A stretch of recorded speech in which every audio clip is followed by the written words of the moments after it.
Hello friends, कैसे हैं आप सब। तो डियर, आज की क्लास में हम लोग डिस्कस करने वाले हैं एक नई टॉपिक। देखिए, हम लोग हर छोटे छोटे टॉपिक को ले यहाँ पे डिस्कस करते हैं जो कि आपका सीटेट के पॉइंट ऑफ व्यू से इंपॉर्टेंट है, ठीक है ना। और साथ में क्लास 6 to 8 की एनसीईआरटी की बुक को भी एक एक चैप्टर को हम लोग यहाँ पे डिस्कस कर रहे हैं।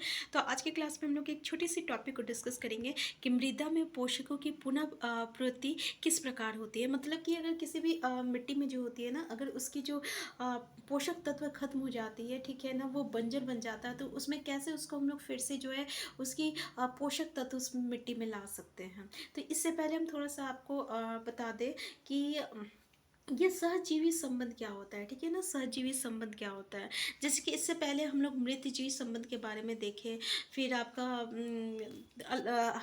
स्वपोषी क्या होता है, परपोषी क्या होता है, इस तरीके से सारा एक एक टॉपिक को डिस्कस किए थे।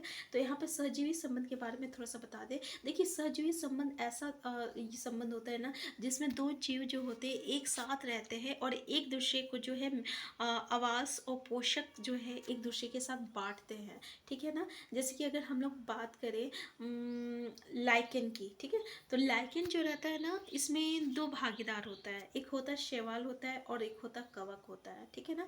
शैवाल में क्लोरोफिल होता है, क्या होता है, क्लोरोफिल होता है, और कवक में क्लोरोफिल नहीं होता है। जब शैवाल में क्लोरोफिल होता है तो वह क्या करता है, अपना खाना स्वयं बनाता है, लेकिन कवक में तो क्लोरोफिल नहीं होता है। तो पता है क्लोरोफिल क्या करता है, क्लोरोफिल जो है शैवाल को जो रहता है आपका रहने के लिए स्थान देता है, जल देता है, पोषक तत्व देता है। और इसके बदले में शैवाल पता है क्या करेगा, खाना बनाएगा क्लोरोफिल से, और किसको देगा पता है, ये आपका कवक को देगा। अब देखिए, दोनों एक दूसरे को क्या कर रहे हैं, मिल बांट के काम कर रहे हैं अपना, ठीक है। कवक जो है इसको रहने के लिए जगह देता है और शैवाल क्या करता है, खाना बना के आपका कवक को देता है, ठीक है। ये आपका लाइकेन जो है एक तरह का सहजीवी संबंध इसको हम लोग कहते हैं, ठीक है ना। इंग्लिश में हम लोग सिम्बायोसिस रिलेशनशिप कहते हैं इसको। अब देखिए, मृदा के पोषकों की पुनःपूर्ति किस प्रकार होती है। जैसे कि हम लोग जो खनिज यूज़ करते हैं, ठीक है ना, जो उर्वरक या खाद जो यूज़ करते हैं, उसमें नाइट्रोजन होता है, पोटासियम होता है, फॉस्फोरस होता है, जो कि आपका पेड़ और पौधे की एक पोषक तत्व होती है, और इस पेड़ और पौधे के लिए बहुत ही ज़रूरी होती है, ठीक है ना। तो यहाँ पे डियर एक बात बता देते हैं कि एक आपका जीवाणु होती है जिसको हम लोग राइजोबियम कहते हैं। ये जो राइजोबियम होता है ना, एक लेग्यूमिनस प्लांट है।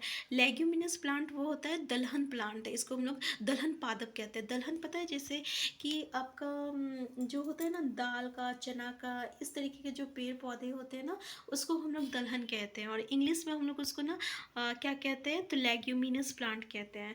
तो होता क्या है ना कि इसमें इसके जड़ में, ठीक है, इसके जड़ में एक तरह का जीवाणु पाई जाती है, और इसको हम लोग क्या कहते हैं, राइजोबियम कहते हैं। क्या कहते हैं, राइजोबियम कहते हैं। तो क्या होता है ना कि ये जो पेड़ पौधे हैं ना, ये कभी भी एटमॉस्फेयर से नाइट्रोजन को डायरेक्ट नहीं लेता है। क्या कहता है, नाइट्रोजन को जो रहता है, एटमॉस्फेयर में नाइट्रोजन रहता है ना, लेकिन ये पेड़ पौधे को भी तो नाइट्रोजन चाहिए, लेकिन ये नाइट्रोजन को डायरेक्ट कंज्यूम नहीं करता है, ठीक है, डायरेक्ट कंज्यूम नहीं करता है। ये पता है क्या करता है, किस फॉर्म में करता है, ये आपका नाइट्रेट में और नाइट्राइट के रूप में करता है, नाइट्राइट के रूप में करता है, ठीक है, नाइट्रेट और नाइट्राइट की फॉर्म में करता है नाइट्रोजन को। तो ये जो राइजोबियम है, ये पता है क्या करेगा, ये जो नाइट्रोजन है ना, इसको ये कंज्यूम कर लेता है। इसके बाद इसको कन्वर्ट कर देता है नाइट्रेट में और नाइट्राइट में, किस में परिवर्तित कर देता है, नाइट्राइट और नाइट्रेट में, ठीक है ना। और फिर उसको क्या करता है, और फिर उसके बाद वो प्लांट जो रहता है उसको कंज्यूम करता है, ठीक है ना। इसको फिर क्या करता है, प्लांट इसको कंज्यूम करता है। तो देखिए, इसको हम लोग सहजीवी संबंध कहते हैं, क्योंकि ये जो पेड़ पौधा है ना, ये क्या कर रहा है, राइजोबियम को एक आवास दे रहा है, रहने के लिए जगह दे रहा, अपना जड़ में रहने के लिए जगह दे रहा ना भाई, कि तुम मेरे जड़ में रहो, ठीक है। और बदले में हमको क्या देना, तो बदले में ये इसको नाइट्रेट दे रहा है, नाइट और नाइट्राइट दे रहा है, मतलब नाइट्रोजन दे रहा है, ठीक है ना।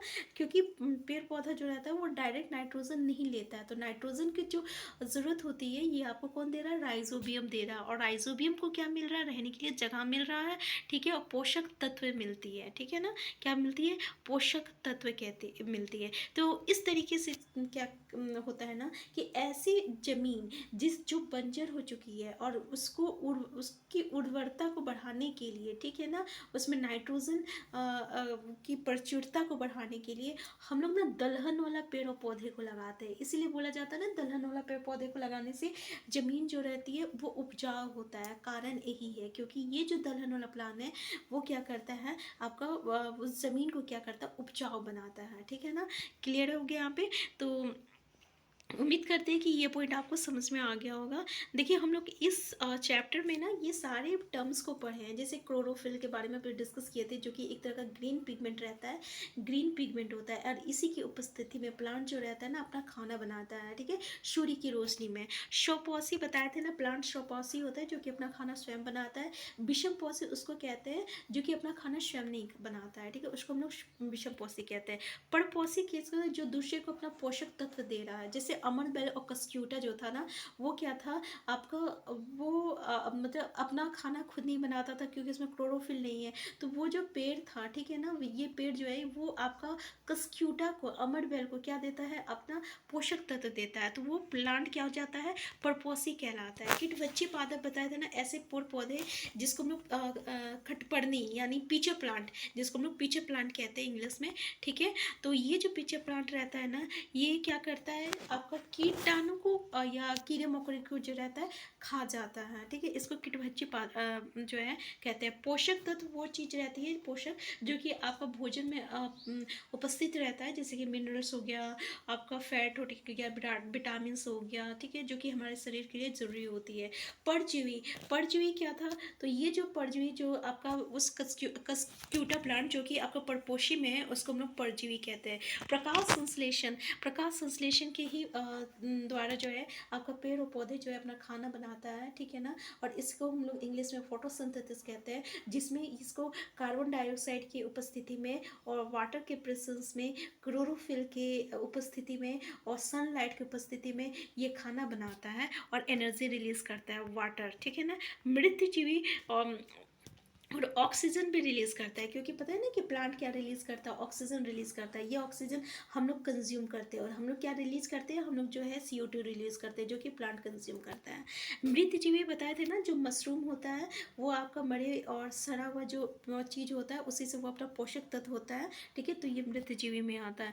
रंध्र बताए थे ना, रंध्र किसको कहते हैं, इसको हम लोग स्टोमाटा को रंध्र कहते हैं। ठीक है ना, जो कि आपका पत्ते में जो रहता है उपस्थित रहता है। ये एक छोटे छोटे छोटे छोटे छोटे छोटे जो रहता है छिद्र होता है, और इसी के थ्रू जो रहता है ये आपका CO2 जो रहता है प्लांट जो रहता है कंज्यूम करता है, और ऑक्सीजन जो रहता है रिलीज करता है। ऑक्सीजन क्या करता है, रिलीज करता है, और इसी के थ्रू जो रहता है जो एक्सेस वाटर जो रहता है ना, गर्मी के समय में इवापोरेट होके भाप बन के उड़ जाता है। ठीक है, सहजीवी संबंध अभी जस्ट डिस्कस किए थे, कवक भी डिस्कस किए। ठीक है ना, तो डियर यहाँ पे हम लोग ऐसे ही छोटे छोटे हर टॉपिक को डिस्कस कर रहे हैं, ताकि आपको याद करने का जो टेंशन है ना वो ना रहे, और आप यहाँ पे एक एक चीज़ को समझ के जाए। तो आज के बाद हम लोग साइंस में क्या करेंगे, सिर्फ समझेंगे, रट्टा नहीं मारना है, एक एक बार हम लोग को समझ के जाना है। और क्लास 6 to 8 की NCERT की बुक हम लोग ऐसे ही टॉपिक वाइज कंप्लीट करेंगे।